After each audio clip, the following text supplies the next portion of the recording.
우크라이나의 방대한 드론 군대는 계속해서 다양화되고 확장되고 있습니다. 최신 모델 중 상당수는 이전 모델에 비해 사거리 연장과 더 큰 탄두 등 큰 개선점을 자랑합니다.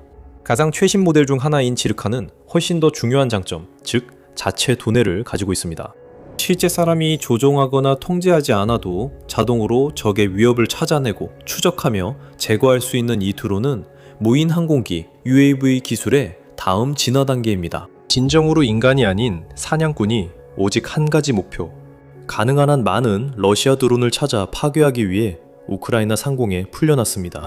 이 드론의 잠재적 영향력은 아무리 강조해도 부족하지 않습니다. 하지만 앞으로 몇 달 동안 이 드론이 전장을 어떻게 바꿀 수 있을지 살펴보기 전에 먼저 그 개발과 설계에 대해 알아보겠습니다. 지르카는 한 곳이 아니라 두 개의 우크라이나 방위 기업 녹티스와 비레이 인더스트리의 공동 작품입니다.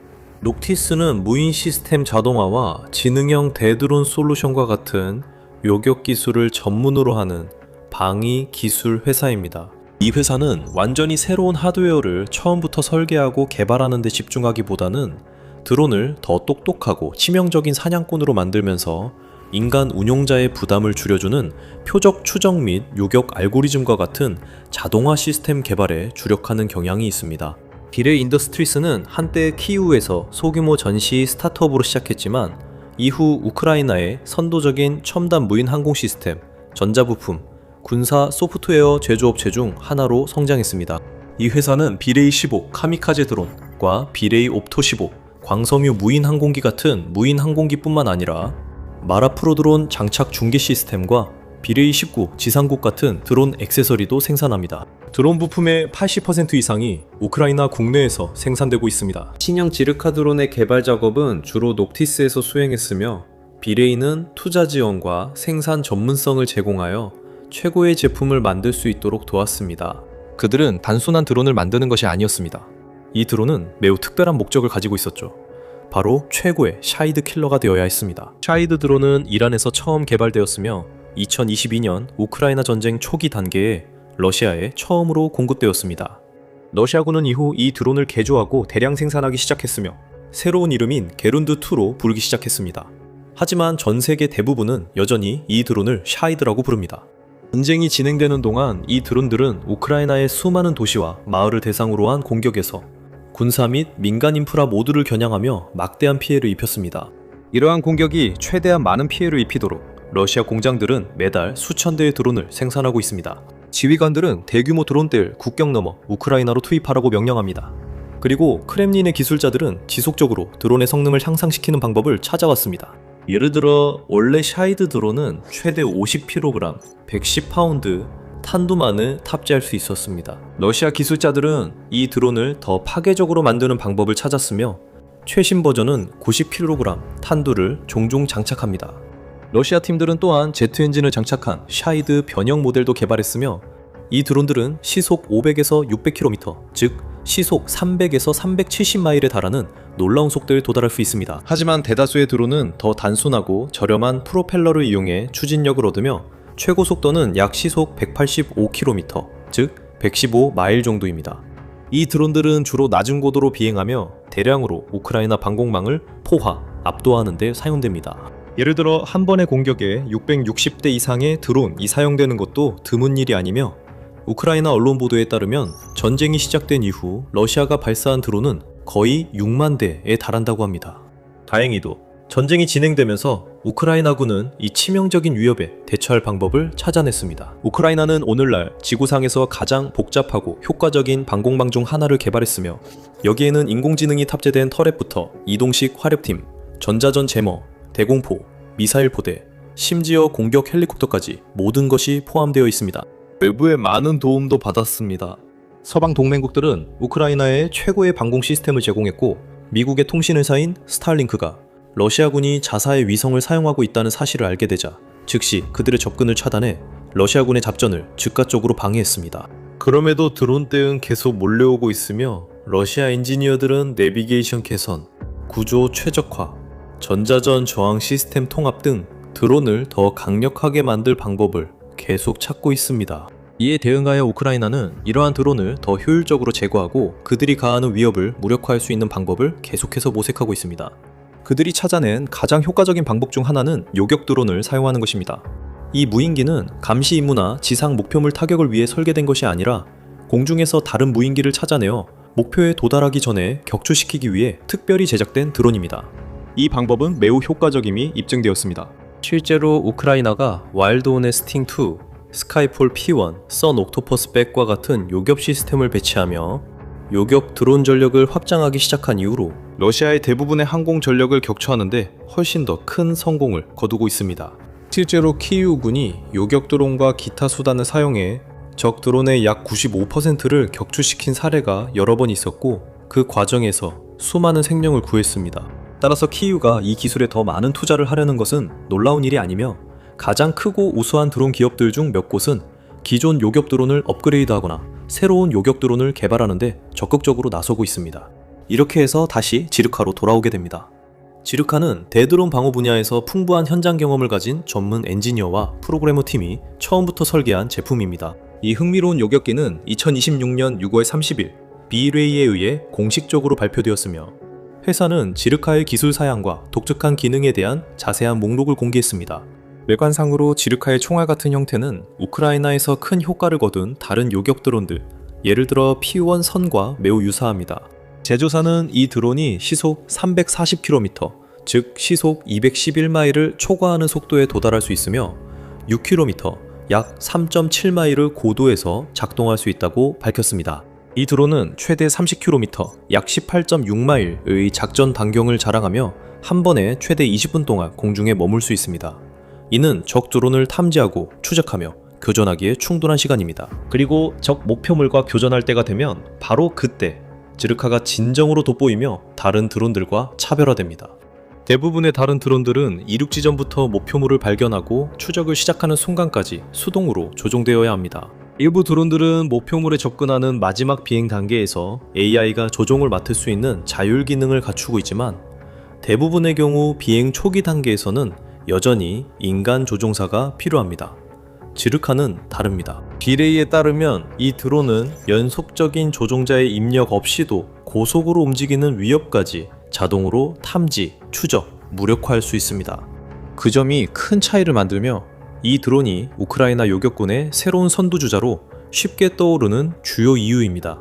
비레이가 이 드론에 대해 말한 것이 사실이라면 우크라이나는 이론적으로 조종사로 구성된 대규모 지상팀 없이도 지르카 드론 부리를 하늘로 띄울 수 있습니다. 이 드론들은 사실상 발사 후 망각 미사일처럼 작동하게 되어 각각을 개별적으로 감시하거나 수동으로 목표 지점까지 유도할 필요가 없습니다. 이런 첨단 기능들이 상당히 비싼 가격에 제공될 거라고 예상할 수 있지만 지르카 드론의 또 다른 최고의 장점이 있습니다. 놀라울 정도로 저렴하다는 점입니다. 비레이 인더스트리는 각 유닛 가격이 최대 2,000달러라고 주장합니다. 이는 현존 최저가 요격기는 아니라는 의미입니다. 예를 들어 P1, 선은 그 절반 가격 정도로 생산할 수 있지만 지르카는 자체 자동 탐지 및 유도 기능을 갖춘 요격기 중에서 단연코 가장 저렴합니다. 이렇게 첨단 군사 장비를 위해 지불하는 가격치고는 믿을 수 없을 만큼 낮은 수준이며 이는 우크라이나 방위 산업체들이 얼마나 효율적이고 비용 효과적으로 변했는지, 그리고 오늘날 전쟁의 엄격한 시간적, 재정적 제약 속에서도 얼마나 잘 운영되고 있는지를 보여주는 증거입니다. 이렇게 낮은 가격은 러시아에게도 엄청나게 나쁜 소식입니다. 하지만 그 이유를 설명하기 전에 이런 인사이트를 더 원하신다면 꼭 더 밀리터리 쇼를 구독해주세요. 저희는 매주 이렇게 분석해드립니다. 러시아가 샤이드 드론 생산에 얼마를 지불하는지는 아직 확실하지 않습니다. 여러 출처에 따르면 어떤 추정치는 한 대당 2만 달러로 매우 낮은 반면 다른 추정치는 최대 8만 달러로 훨씬 높습니다. 논리적으로 실제 가격은 두 극단의 중간인 샤이드 또는 게룬드, 이 드론 한 대당 약 5만 달러의 가능성이 높습니다. 이 드론들의 비교적 저렴한 생산 비용은 2022년 처음으로 드론이 우크라이나 영공에 진입한 이후로 우크라이나에 큰 도전 과제를 안겨주었습니다. 그런 위협을 무력화하면서 값비싼 탄약을 아끼려면 어떻게 해야 할까요? 요격 드론이 등장하기 전에는 적 드론을 격추시키는 확실한 방법은 요격 미사일을 사용하는 것 뿐이었습니다. 그리고 인터셉터 미사일은 결코 저렴하지 않습니다. 우크라이나 서방 동맹국 상당수는 수년간 이런 탄약을 제공해왔습니다. 예를 들어 미국은 패트리엇 PAC 미사일과 AIM-120 중거리 공대공 미사일인 AMR의 AM 등을 제공해왔습니다. 하지만 AIM-120 미사일은 한 발에 약 100만 달러, PAC-2, PAC-3 미사일은 각각 수백만 달러가 듭니다. TU가 보유한 무기 중에서 독일제 아이리스-T 미사일처럼 비교적 저렴한 요격 미사일조차도 한 발당 수십만 달러의 비용이 듭니다. 그리고 이러한 탄약들 중 상당수는 제한된 수량만 제공됩니다. 예를 들어 우크라이나는 전쟁 첫 4년 동안 패트리엇 미사일을 약 600발만 받았습니다. 그래서 이런 무기들은 매우 귀중할 뿐만 아니라 희귀하기도 합니다. 그리고 5만 달러짜리 드론에 100만 달러짜리 미사일을 쏘는 건 전혀 논리적이지 않습니다. 특히 적이 같은 날에 그런 5만 달러짜리 드론을 수백 대 더 만들고 발사할 수 있을 때는 더욱 그렇습니다. 그래서 우크라이나는 요격 미사일을 예비로 남겨두고 순항 미사일과 같은 더 크고 값비싼 적의 위협에만 사용하며 샤이드 드론을 상대할 훨씬 저렴한 방법을 찾을 수밖에 없었습니다. 다행히도 우크라이나는 이 도전에 놀라울 정도로 잘 대응해왔고 지르카는 이를 증명하는 최신 증거일 뿐입니다. 왜냐하면 5만 달러짜리 적 자산을 2천 달러짜리 무기로 격추시킬 수 있다면 그건 당신에게 매우 비용 효율적인 계산이고 상대방에게는 끔찍한 결과이기 때문입니다. 만약 우크라이나가 충분한 지르카를 하늘에 띄울 수 있다면 각각의 지르카가 러시아의 샤이드를 성공적으로 격추시킬 때마다 크렘린에 약 4만 8천 달러의 순손실을 입히는 셈입니다. 그것만 놓고 보면 모스크바의 막대한 국방 예산을 비하면 큰 금액은 아닙니다. 하지만 드론 여러 대가 격추되면 비용이 빠르게 쌓여 수백만, 장기적으로 수십억 달러에 달할 수 있습니다. 러시아는 이미 여러 가지 경제 위기에 직면해 있습니다. 이는 전쟁 비용의 급증, 우크라이나의 드론 공격으로 인한 정유시설 피해, 그리고 금융 시스템을 겨냥한 서방의 제재가 한꺼번에 몰아친 결과입니다. 지르카는 우크라이나가 적에게 전쟁 비용을 감당할 수 없을 만큼 비싸게 만드는 또 다른 방법입니다. 동시에 자산을 제거하고 사람들과 인프라를 보호할 수 있습니다. 물론 이 드론의 전반적인 영향력은 실제로 샤이드를 얼마나 잘 찾아내고 파괴할 수 있는지에 달려 있습니다. 하지만 설계 방식을 보면 그 점이 큰 문제가 될 것 같지는 않습니다. 앞서 언급했듯이 녹티스와 비레 인더스트리는 지르카를 개발할 때 특별히 샤이드 킬러로 만들기 위해 의도했습니다. 즉 설계에 관한 모든 결정이 그 목표를 염두에 두고 이루어졌다는 뜻입니다. 모든 부품은 이 무인기를 러시아 측 무인기들에게 악몽이 되게 만들기 위해 신중하게 제작되고 특별히 선택되었습니다. 아무것도 우연에 맡기지 않았습니다. 설계팀은 심지어 우크라이나의 샤이드 대응 전문 대대 중 하나인 다크노드에 연락해 그들의 드론을 최고의 성능으로 만들기 위한 중요한 통찰과 조언을 얻었습니다. 다크노드 대원들은 우크라이나에서 샤이드 드론을 찾아 파괴하는 데 가장 효과적인 부대 중 하나로 지금까지 1,500대 이상의 샤이드 드론을 격추시켰습니다. 이들은 이 드론들의 설계를 손바닥 보듯이 잘 알고 있으며 약점을 공략하는 최선의 방법도 잘 알고 있습니다. 이들의 정보는 이 새로운 요격기를 개발하는 엔지니어들과 개발자들에게 매우 귀중했으며 이들의 노력 덕분에 최종 제품은 샤이드를 손쉽게 무력화할 수 있는 모든 특성과 능력을 갖춘 것으로 보입니다. 예를 들어 지르카는 일반적인 게룬드이보다 거의 2배 빠르게 비행할 수 있다는 점이 주목됩니다. 즉 러시아 드론이 우크라이나 도시를 향해 전속력으로 접근하더라도 지르카는 충분한 시간을 가지고 이륙하여 목표를 포착하고 드론이 목표 지점에 도달하기도 전에 따라잡을 수 있다는 의미입니다. 샤이드가 회피 기동을 시도하더라도 지르카의 엄청난 속도 우위는 결국 전투에서 승리하기에 충분할 것입니다. 지르카의 자율기능 또한 매우 큰 이점입니다. 이 드론들이 사람이 직접 조종해야 한다면 우크라이나는 이들을 조종할 수많은 조종사를 찾아 훈련시켜야 하며 이는 언제든지 배치할 수 있는 무인기의 총수에 엄격한 제한을 두게 됩니다. 하지만 지르카의 AI 시스템 덕분에 우크라이나는 단 한 명의 인간 감독관만으로도 이 드론들을 대규모로 동시에 투입하고 그 진행 상황을 모니터링할 수 있습니다. 이로 인해 우크라이나 드론 부대의 부담이 크게 줄어들 뿐만 아니라 적의 점점 더 거대해지는 드론 군집과 포화 공격에 대응하기도 훨씬 쉬워집니다. 이것은 매우 중요한데 러시아 지휘관들이 여전히 물량으로 밀어붙이는 전술을 고수하고 있기 때문입니다. 그들은 성공의 열쇠가 더 많은 드론과 미사일을 적에게 퍼붓는 데 있다고 믿고 있습니다. 그렇게 하면 비록 많은 드론이 도중에 요격당하더라도 일부는 목표에 도달해 타격을 가할 수 있을 것이라고 기대하는 것입니다. 시간이 지나면서 이러한 공격들이 충분한 피해를 입혀 우크라이나가 결국 항복하고 백기를 들게 만들 수 있기를 바라고 있습니다.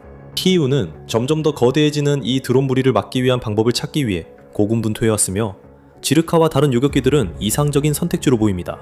이 모든 이야기는 또한 양측의 전술과 적응력에서 극명한 차이가 있음을 보여줍니다.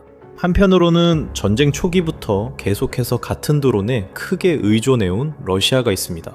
물론 러시아의 기술자들이 시간이 지나면서 일부 수정을 하긴 했지만 샤이드 드론은 2022년과 마찬가지로 여전히 크렘린의 드론 군대의 핵심입니다. 한편 우크라이나는 훨씬 더 다양한 무인기 전력을 구축해왔습니다. 장거리 정찰기부터 바바야가 폭격 드론, 그리고 지르카와 같은 AI 요격기까지 모든 것을 개발했습니다. 요약하자면 우크라이나는 러시아에게 감당하기 힘든 다양한 위협을 안겨주었고 크렘린은 그중 많은 위협에 대응할 방법을 찾는데 어려움을 겪고 있습니다. 한편 러시아는 해마다 똑같은 종류의 드론만을 고집스럽게 사용해왔고 우크라이나는 그 시간을 활용해 이를 상대할 수십 가지 효과적인 방법을 개발했습니다. 지르카는 그중 하나에 불과하지만 지금까지 개발된 것들 중에서 가장 뛰어난 것 중 하나가 될 수도 있습니다. 그리고 다시 한번 러시아가 이 새로운 드론이 자국의 무인기를 파괴하는 것을 막기 위해 할 수 있는 일이 거의 없어 보입니다. 인기 있는 우크라이나 뉴스 채널이 지르카에 관해 항공 및 드론 전문가를 인터뷰했습니다. 러시아가 이를 어떻게 대응할 수 있을지 묻자 그는 크렘린이 자국 드론에 장착된 온보드 카메라와 경고 센서 등을 이용해 근처의 위협을 감지하려 했으며 우크라이나 드론의 통신을 방해하기 위한 전자전 제모도 사용했다고 언급했습니다. 하지만 그는 이러한 조치들 중 어느 것도 지르카의 효과적일 가능성은 낮다고 언급했습니다.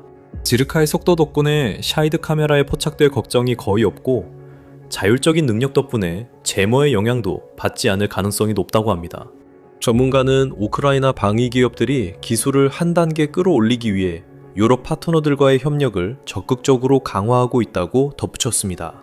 이들은 기존 드론보다 더 강력하고 더 똑똑하며 더 빠른 드론을 만들기 위해 예를 들어 더 발전된 컴퓨터 비전, 첨단 머신러닝, 그리고 더 강력한 반도체와 같은 옵션들을 모색하고 있습니다. 실제로 녹티스와 비레이 인더스트리즈는 이미 이 새로운 드론의 업그레이드 버전인 지르카 2.0을 개발 중이라고 밝혔습니다. 녹티스 개발이사 올렉시 콤누첸코에 따르면 곧 출시될 새로운 버전은 더욱 향상된 자율 기능과 더 멀리서 표적을 식별할 수 있는 업그레이드된 광학장치, 그리고 표적에 충분히 가까워지면 즉시 탑재물을 폭발시킬 수 있는 자동 근접 신관을 갖추게 될 것이라고 합니다. 요약하자면 러시아가 드론 군단의 규모를 키우는 데 집중하는 반면 우크라이나는 군대를 더 똑똑하고 더 강력하며 더 효과적으로 만들고 있습니다. 그리고 지금까지는 우크라이나 방식이 이기고 있습니다. 이 영상을 통해 우크라이나 드론이 러시아에 끼친 혼란과 키이우 측 전력이 크렘린의 흑해함대를 무력화하며 푸틴의 영향력을 크게 줄인 과정을 자세히 알 수 있습니다. 또는 이 영상을 통해 러시아에서 벌어지고 있는 연료 위기를 살펴보실 수 있습니다. 점점 더 불만이 커지는 러시아 시민들이 한 번 주유를 위해 몇 시간씩 줄을 서야 하는 상황이 펼쳐지고 있습니다. 마지막으로 더 많은 인사이트와 속보를 원하신다면 더 밀리터리 쇼를 꼭 구독하세요.